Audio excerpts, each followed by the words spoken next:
Pemirsa, masih dalam acara perbincangan kita berkaitan dengan Pilkada Badung. Tadi kita sudah bicara berkaitan dengan daftar pemilih yang tercatat di Badung yang dilakukan oleh KPU oleh Pak Komisioner tadi, Pak Arsana Putra, dan sekarang kita bicara soal pencalonan, karena kita tahu di Badung ada satu pasangan calon melawan kota kosong. Dan untuk membahas terkait dengan proses pencalonan dan yang berkaitan dengan teknis itu, makanya hadir di tempat kita adalah Komisioner KPU Badung, Ibu Niluh Nesia Padmagandhiasa. Kita sapa dulu beliau. Om Swastiastu, Ibu Nesia. Om Swastiastu. Sehat, Bu? Astungkara sehat. Astungkara sehat ya, luar biasa. Tapi tampaknya mungkin agak sibuk ya, karena pencalonannya agak ini ya, ribet juga saya lihat itu ya. Kita sudah melaksanakan proses sesuai dengan tahapan. Jadi dari tanggal 4 hingga 6 September 2020 kemarin, Pak Agus, kami sudah melaksanakan proses penerimaan pendaftaran. Ini tahapan ini berlaku secara nasional. Kemudian di tanggal 4 kita sudah menerima pendaftaran oleh satu pasangan calon yang diusul oleh 3 partai politik. Kemudian hingga tanggal 6 September itu karena baru hanya ada satu pasangan calon, sehingga kami kembali membuka perpanjangan. Namun sebelumnya tentu kami melakukan penundaan terhadap tahapan, kemudian melakukan kembali sosialisasi dan membuka kembali pendaftaran selama 3 hari ke depannya gitu. Jadi kalau nggak salah tanggal 11 sampai tanggal 13 kemarin kami membuka kembali karena masih ada partai politik yang memiliki kursi di DPR yang belum mendaftarkan pasangan calon. Nah, itu ada regulasi juga terkait dengan hal ini oleh KPU Pusat, yang mana bahwa pasangan calon yang sudah didaftar masih bisa didaftarkan kembali oleh partai yang belum mendaftarkan pasangan calon pada saat penerimaan pendaftaran di awal. Namun ya sampai dengan berakhirnya masa tahapan pendaftaran perpanjangan pun hingga 24.00 hanya ada satu pasangan calon di Badung yang mendaftar, sehingga kami di KPU pun harus menetapkan itu sebagai peserta pemilihan dan kemudian selanjutnya menetapkan juga pemilihan dengan satu pasangan calon. Seperti itu, Pak Agus. Pertanyaan masyarakat yang paling mendasar, kenapa kok harus ada satu pasangan calon saja? Padahal kan partainya banyak. Apa sebetulnya menjadi penyebab kalau dari sisi aturan di KPU ya? Iya, yang namanya peserta pemilihan itu Pak Agus, mungkin juga pemirsa sekalian, bahwa yang menjadi peserta pemilihan itu kan yang pertama adalah perseorangan atau dari jalur independen yang mendaftarkan diri ke KPU dan telah memenuhi syarat berupa dukungan KTP elektronik. Kemudian yang mana dukungan itu tersebar di paling sedikit 4 kecamatan yang ada di Kabupaten Badung, dari 6 yang ada di Kabupaten Badung. Namun sampai tanggal 23 Februari 2020 kemarin itu tidak ada yang mendaftarkan dari jalur independen, sehingga bisa dipastikan udah nggak ada nih dari jalur perseorangan yang mendaftar sebagai peserta pemilihan. Lanjut, kemudian dalam proses itu ada tahapan pendaftaran untuk partai politik yang diajukan oleh partai politik atau gabungan partai politik, yang mana partai politik itu dia bisa mendaftarkan atau mengusulkan satu pasangan calon itu dengan ketentuan memiliki paling sedikit 20% dari jumlah kursi yang ada di DPR. Kalau kita di Badung ini ada 40 kursi, Pak Agus. Jadi minimal itu ada 8 kursi yang harus dimiliki oleh partai politik atau gabungan partai politik untuk bisa mendaftarkan pasangan calonnya. Jadi partai politik atau gabungan partai politik itu hanya bisa mengusulkan satu pasangan calon, seperti itu. Nah, sehingga tentunya ini akan berpengaruh juga terhadap proses dan mekanisme yang berlanjut. Kemudian, nah kita seperti yang sudah diketahui semua, karena per tanggal 23 September itu kita sudah menetapkan hanya satu pasangan calon.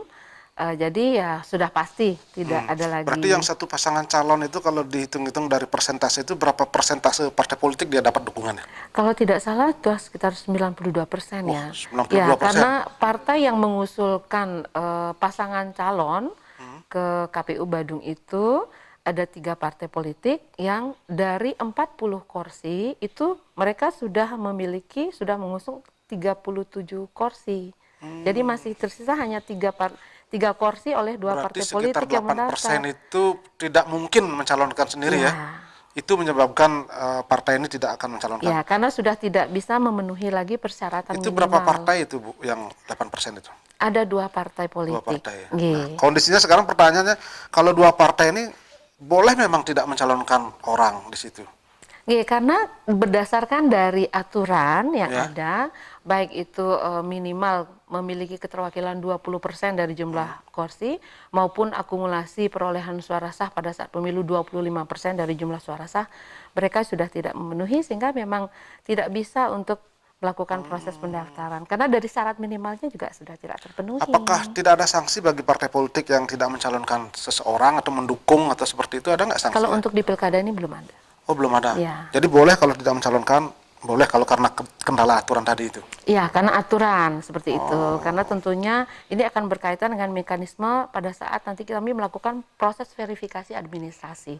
Jadi itu tidak serta-merta kita menerima, tapi masih ada proses verifikasi penelitian administrasi untuk bisa dinyatakan sah untuk diterima pendaftarannya. Kalau dari laporan yang ada, mungkin Ibu kan sering juga berkoordinasi dengan KPU Pusat. Secara nasional berapa ada kondisi yang sama dengan di Bali, di Badung khususnya nih ya, dengan calon tunggal ini? Itu kalau untuk yang calon tunggal mungkin sekitar 32-an mungkin ya. 32 daerah ya? Daerah, ya lebih Wah, kurang. luar biasa. Ini pengalaman pertama di Bali dan sekarang apa yang harus dilakukan oleh masyarakat kalau dengan kondisi begini? Bagaimanapun kami sangat berharap partisipasi masyarakat untuk datang ke TPS, apalagi di masa pandemi ini janganlah ragu. Karena bagaimanapun proses pemilihan ini adalah merupakan pesta demokrasi milik masyarakat Badung.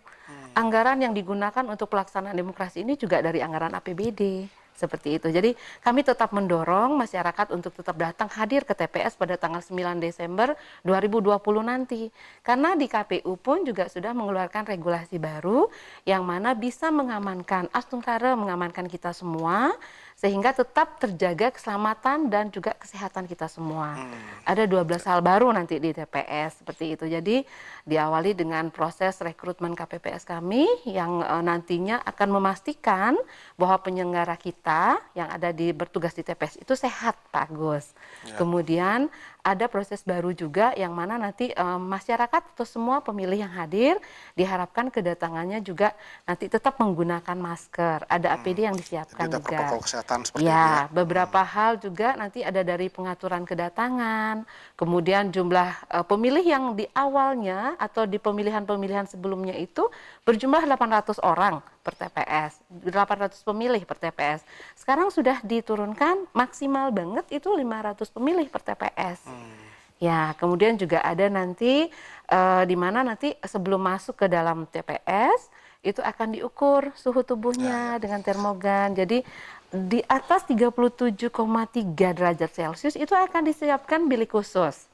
Jadi tetap nih, tetap. Jadi artinya gini, hak artinya pilihnya protokol tetap kesehatan kami tetap fasilitasi. diterapkan oleh Ya. KPU sehingga masyarakat jangan ragu untuk datang ke TPS. Apakah ada sekarang kebalikan coba? Apakah tidak mungkin petugas KPU datang ke rumah-rumah untuk mengantisipasi atau mengurangi berkumpulnya orang seperti itu? Oke, tentunya kami juga masih menunggu ya regulasi dari pusat karena ini masa pandemi. Tentunya teman-teman kita yang di TPS pun akan melakukan proses dengan tetap mengutamakan kesehatan.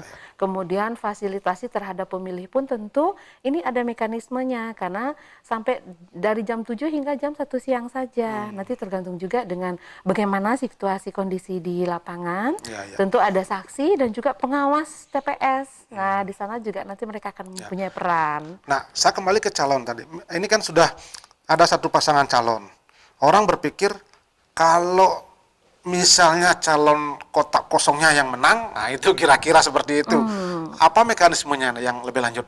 Tentunya kita di KPU Kabupaten khususnya berdasarkan juga dengan peraturan KPU nomor 13 tahun 2018, kami di KPU akan menetapkan bahwa pemilihan akan dilaksanakan pada pemilihan serentak periode berikutnya. Artinya diulang, akan ada pemilihan ulang lagi? Iya, tetap akan. Bukan ada pemilihan ulang di saat itu, tapi di periode berikutnya.